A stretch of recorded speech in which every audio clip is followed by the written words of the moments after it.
پاکستان مرکزی مسلم لیگ گجرانوالہ کی طرف سے اظہار یکجہتی فلسطین کانفرنس کا انعقاد کیا گیا، جس میں مرکزی مسلم لیگ کے مرکزی قائدین نے شرکت کی۔ عوام الناس کی کثیر تعداد نے بھی شرکت کی۔ آئیے جانتے ہیں قائدین کا اس بارے میں کیا کہنا تھا۔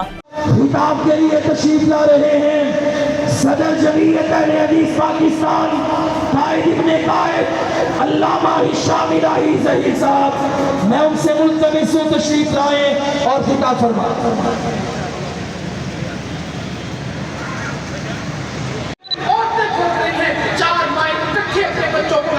ایک قبر میں دفنا رہی ہیں، ڈاکٹر جنازہ پڑھا رہے ہیں، کوئی پڑھانے والا موجود نہیں ہے، 50 بچے ہیں، 5 لوگ جنازہ پڑھنے والے ہیں۔ یہ منظر ہے غزہ کے ہسپتالوں میں آج قبریں ہیں، غزہ کی سڑکوں پہ قبریں ہیں، غزہ کے پارکوں میں قبریں ہیں، پورا غزہ قبرستان بن چکا ہے۔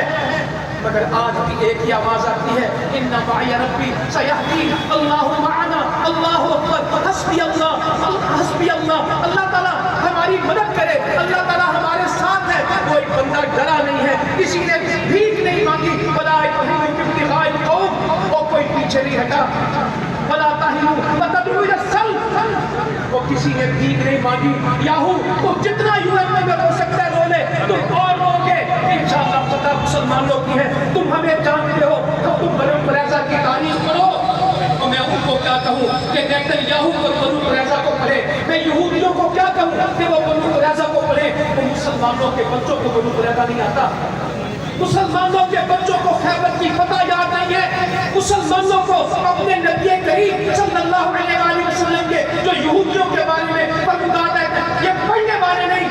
کاش آج کا